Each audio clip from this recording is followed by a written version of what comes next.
पंढरपूरचा विठुराया भेटला नाही, पण हैदराबादचा विठुराया भेटला बरं का. हैदराबादमध्ये असा एक क्षण मिळाला की मन अगदी भरून आलं. पण त्याआधी माझी आषाढी एकादशी कशी सुरू झाली ते तुम्हाला सांगते. मी नेहमीपेक्षा थोडे लवकरच उठलेले होते. सकाळचं वातावरण ना इतकं प्रसन्न होतं की मन आपोआप शांत आणि सकारात्मक ऊर्जा घेऊन उठलेलं होतं की काय माहिती. सकाळी आवरावर करून सरळ टेरेसवर गेले. तिथे ताजी टवटवीत तुळशीची पानं पाहिली आणि मनात आलं, यापेक्षा सुंदर अर्पण विठुरायांना काय असणार ना. म्हणून प्रेमाने काही तुळशीची पानं तोडून घेतली. मला तर ना मंजुळा हव्या होत्या, पण मंजुळा तर काही मला भेटल्या नाहीत. पण तुळशीची ना ताजी टवटवीत पानं नक्कीच भेटली. आता ती पानं घेऊन मी खाली आले. पूजा करायला बसणार तोवरच ना पाणी आलेलं होतं. आता आमच्याकडे पाणी ना ठराविक वेळेलाच येतं. त्यामुळे आधी पाणी भरून ठेवणं मला ना जास्त गरजेचं वाटतं. मग पूजा थोडी बाजूला ठेवली आणि आधी सगळी भांडी, कॅन लागणारं पाणी भरून घेतलं. कारण की ना आज सकाळी 9 वाजता पाणी आलं की डायरेक्ट उद्या सकाळी 9 वाजता पाणी येतं. त्यामुळे ना मला सगळं पाणी स्टोअर करून ठेवावं लागतं.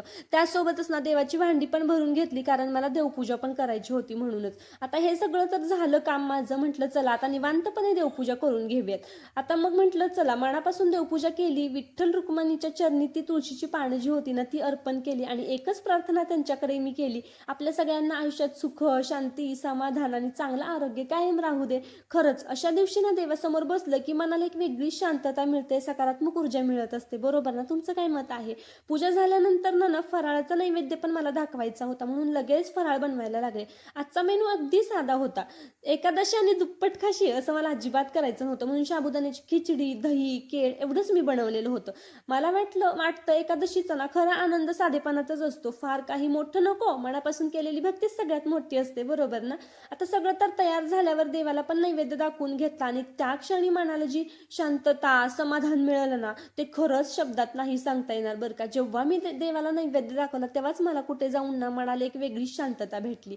त्यानंतर घरातली पण बाकीची काही कामं आवरायची होती ती आवरली, फराळ करून घेतला, आवरावर झाली. मग वाटलं चला आज कपडेही धुवून टाकूया. आभाळ पण थोडंसं आलेलं होतं. पाऊस कधी येईल याचा काही भरोसा नव्हता, म्हणून सगळी कपडे धुवून लगेच वाळत घातली. वेळ मिळाला की कामं उरकून टाकलेलं कसं बरं असतं. आणि आता पावसाळा पण चालू झालेला आहे म्हणून ना कपडे जरा लवकरच धुवत असते मी, कारण 9 वाजता पाणी आलं की लगेच कपडे धुवून मी वाळत घालते. म्हणजे कसं दिवसभर वाळतात.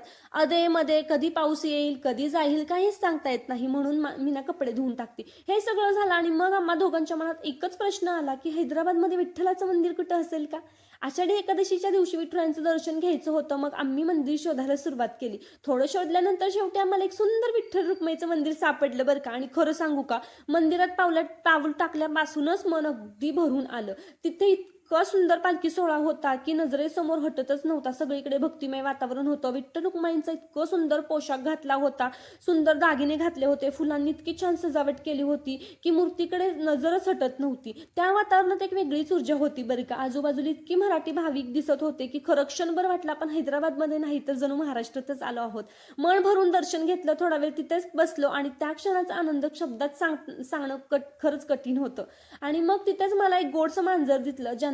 ज्यांना मला ओळख आहे ना त्यांना माहित असेल मला मांजर किती आवडतात. मग थोडा तिच्यासोबत खेळले, तिचा लाड केला आणि नंतर मग लगेच भव्य हनुमानाची मूर्ती पण होती, तिथेही दर्शन घेतलं, पूजा केली. थोडा वेळ तिथलं शांत वातावरण अनुभवलं आणि मंदिराच्या वरच्या बाजूला ना डोंगरासारखा भाग होता, म्हणूनच ना आम्ही तिकडेही गेलो. वर पोहोचल्यावर काही ना दिसणारे दृश्य खरंच अप्रतिम होते. संपूर्ण IT पार्क, आजूबाजूचा परिसर सगळं इतकं सुंदर दिसत होतं की काही वेगळं तिथंच बसून थोडा क्षण घालवावा असं वाटत होतं. आषाढी एकादशीला पंढरपूरला जाता आलं नाही याची थोडी खंत होती, पण त्या दिवशी हैदराबादमध्ये मिळालेला हा अनुभवही आयुष्यभर लक्षात राहील असा होता बरं का.